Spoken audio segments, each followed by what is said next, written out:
नमस्ते आप सभी को। आज एक और एकादशी के साथ।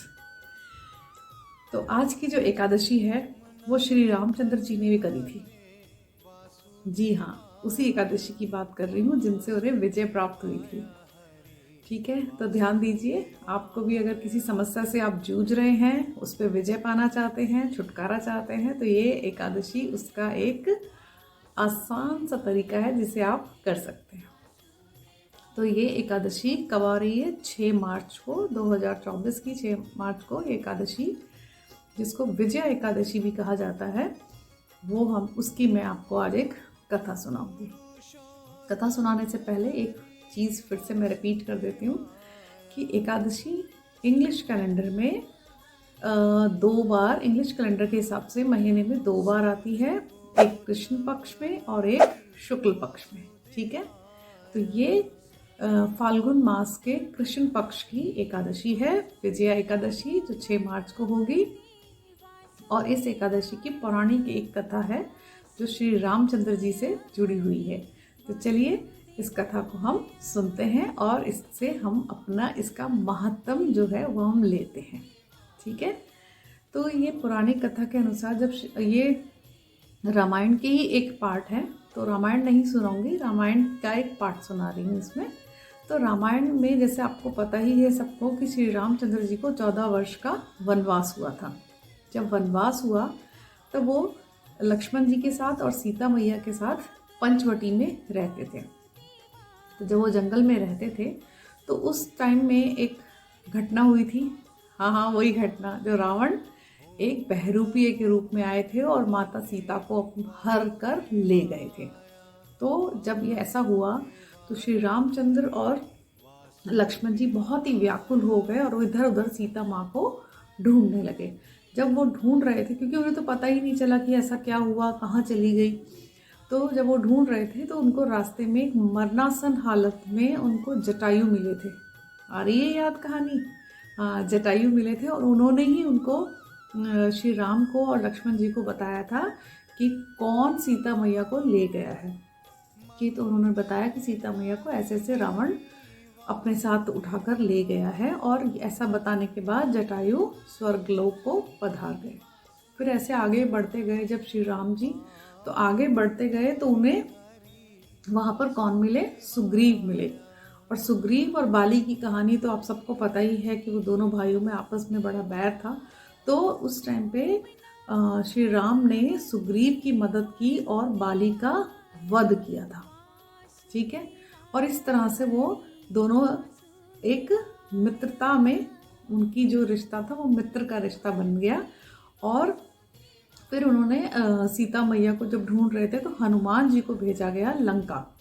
तो वो वाली कहानी आपको पता ही है कि हनुमान जी कैसे वो राक्षसी से और ये से करते हुए वहाँ पर लंका पहुँचे और उन्होंने वहाँ सीता मैया को वो एक अंगूठी दी थी पहचान के लिए। वो सारी चीज़ें हुई और उन्होंने सीता मैया को बताया कि श्री राम आपको लाने की पूरी कोशिश कर रहे हैं। और सुग्रीव के साथ उनकी एक मित्रता भी हो गई है और वो एक सेना भी बनाने की तैयारी में लगे हुए हैं। और वापस आकर उन्होंने श्री राम जी को सीता मैया के बारे में बताया कि कैसे कैसे वो वहाँ पर रह रही हैं। फिर सुग्रीव की मदद से श्री रामचंद्र जी ने जो सेना बनाई थी, वो सेना किसकी थी? वो वानर सेना थी। तो अपनी वानर सेना को लेकर जब वो पहुँचे तो रास्ते में बहुत विशाल, बहुत बड़ा समुद्र था। अब श्री राम जी सोचने लगे कि ये समुद्र मेरे छोटे छोटे वानर कैसे पार करेंगे। तो उन्होंने विचार विमर्श करने लगे, लक्ष्मण से भी बात की। तो लक्ष्मण ने कहा कि मैंने सुना है यहाँ पर एक बहुत अच्छे एक ऋषि मुनि रहते हैं, क्यों ना हम उनसे उपाय पूछें कि कैसे इस समुद्र वाली समस्या से छुटकारा पाया जाए। तो जब वो वहाँ ऋषि मुनि के आश्रम में पहुँचे, उन्होंने प्रणाम किया दोनों ने। तो ऋषि मुनि पहचान गए कि ये मनुष्य रूप में स्वयं नारायण आए हैं। लेकिन उन्होंने ऐसा बिल्कुल भी प्रतीत नहीं होने दिया कि उन्होंने पहचान लिया है नारायण को। और उन्होंने बोला, हाँ राम बताओ आप किस काम से यहाँ आना हुआ।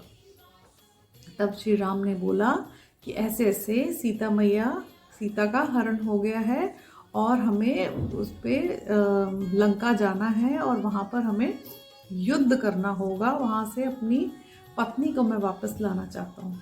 तो ऋषि मुनि बोले इसका एक ही उपाय है कि अभी फाल्गुन मास आने वाला है, उसकी जो एकादशी आएगी उस एकादशी को आप अपनी संपूर्ण सेना के साथ इसका व्रत करें, उपवास करें और सत्संग करें। ऐसा करने से ये जो एकादशी है ये सब जो भी मुसीबतें हैं उनसे उन पर विजय दिलाती है। तो अगर आप समुद्र क्या आप तो पूरी लंका पर विजय प्राप्त कर लेंगे ऐसा करने के बाद। और आप सबको पता ही है श्री राम ने कैसे रावण और राक्षस सेना को कैसे हराया, मार भगाया और कैसे वो वहाँ से वो सीता मैया को लेकर आए। तब से इस एकादशी का नाम विजया एकादशी रखा गया, पड़ गया उसका नाम ये। और इसको अगर हम लोग, वो तो श्री राम जी ने तो किया ही था, अगर हम भी किसी समस्या से, किसी तरह की समस्या से अगर हम जूझ रहे हैं, परेशान हैं, तो क्यों ना हम भी 6 मार्च को इसका पुण्य लें। और इसको अगर आप उपवास कर सकते हैं वो बहुत अच्छा है। अगर आपको हेल्थ इश्यूज़ हैं और आप उपवास नहीं कर सकते हो तो आप क्या कर सकते हो, आप अन्न का दान कर सकते हो उस दिन। अन्नदान एकादशी में महादान माना जाता है। वैसे भी अन्न का दान एक महादान है, लेकिन दान किसे करना है? जरूरतमंदों को। और इस एकादशी के दिन एक विशेष दान भी किया जाता है, वस्त्र का दान है। तो आप अन्न दान के साथ साथ वस्त्र दान भी कर सकते हैं। और वो दान जो होना चाहिए वो दान दुखी होके नहीं करना है, अपनी यथाशक्ति के हिसाब से आपको दान करना है।